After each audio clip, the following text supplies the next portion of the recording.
visions through my dreams, seeing myself swimming in the universe.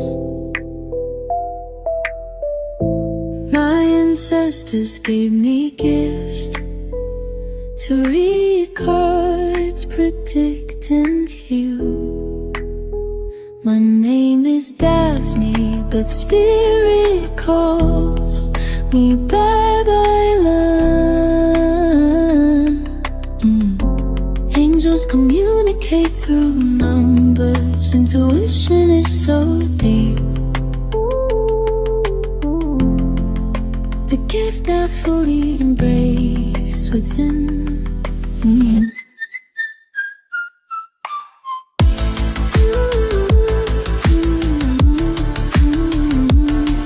Hi everyone! Welcome po sa inyong almost personal readings. So gusto ko pong ipaalam sa inyo na this is a general reading. So you may resonate po sa buong reading na ito or baka konti lang, no? Take what's only yours. And I also want you to know na please believe in the synchronicities because this is a timeless reading, no? Whenever you find this video, whether kakapost lang nito or a week ago or a month ago, no, the video is meant to find you. So, let's check kung anong nangyayari sa mga paligid. Wisdom, destiny, and sacral chakra. Parang meron kung anong force dito na parang sinasabi gawin mo yan, ipaalam mo na yan, take a risk, no? Parang ayaw man ng puso natin, or ayaw man ng isip natin, rather, pero yung puso natin, parang gusto nating i-pursue, no? Whether this is you or your person, no? You can switch the energies. What I'm reading is the dynamic naman, no? Pwedeng baka maisip mo, ay, hindi ako yan, siya yan. Oh, that's still okay. Kasi yun yung nangyayari sa situation. Again, that's the dynamic. So parang sinasabi dito, hindi ko alam bakit hindi ko mapigilan na maisip siya, hindi ko mapigilan na namimiss ko siya, no? Hindi ko mapigilan na dapat nagtitiwala ako sa kanya, na dapat minamahal ko siya, no? There's a force in there that you can't really explain. Siguro napansin mo rin na kakamit lang namin or nung nag-meet kami, hindi ko alam bakit kampante ako. Meron kaming mga pag-uusap na hindi naman siya verbal, nagkakatinginan lang kami. Alam ko na yung gusto niyang sabihin, naiintindihan ko siya, at ganun din siya, no?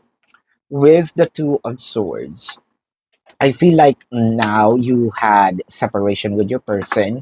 So sabihin natin, separation here can be physical or energetic, no?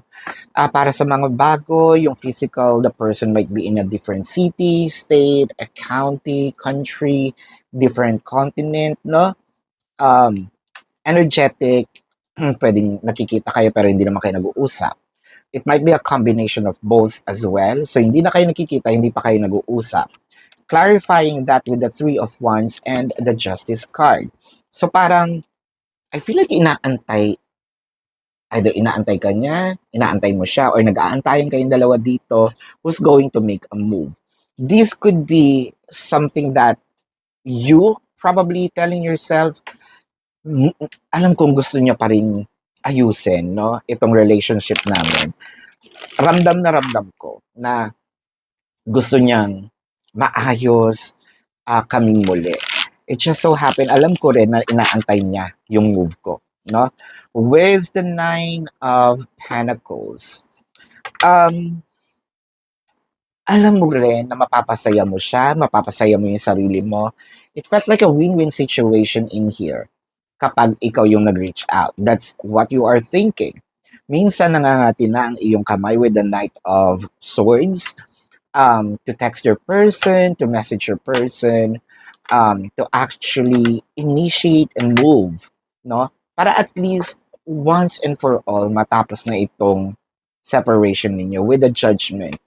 It felt like the universe is telling you to create or make an initiative kasi parang si person susunod naman magre-reciprocate, no?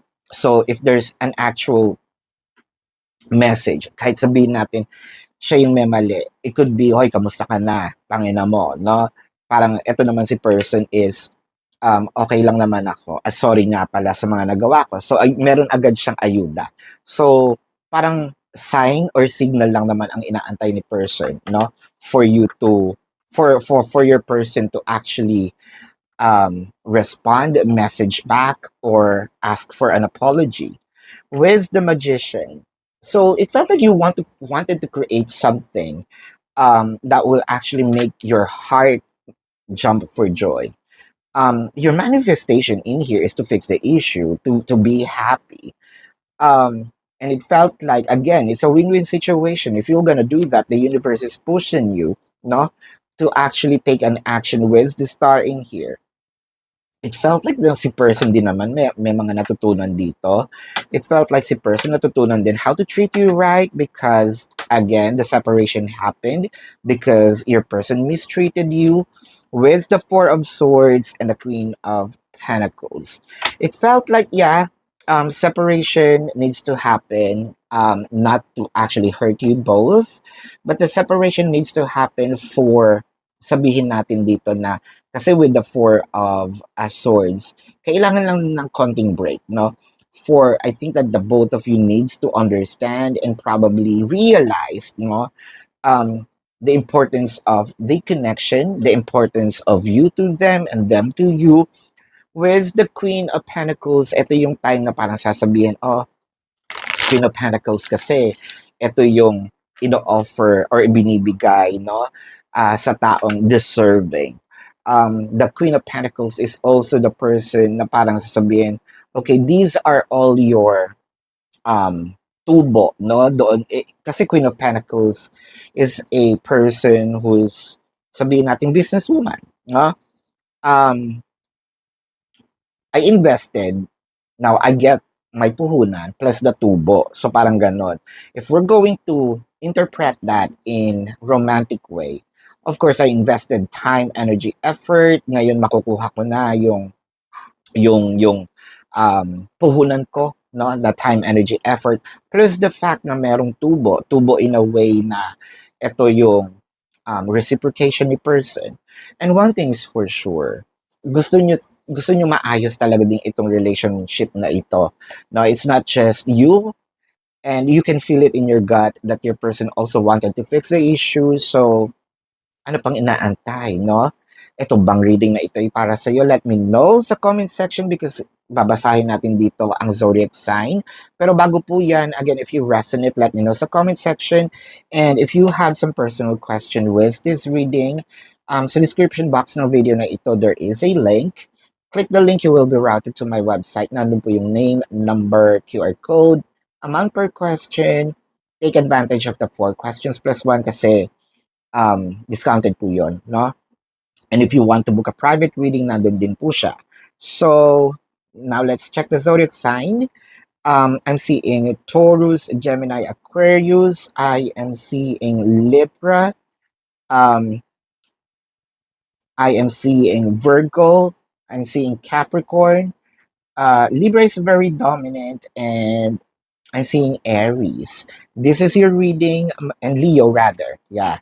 And this is your reading. Maraming salamat. Love and light. Namaste. See you po sa susunod na readings. Goodbye.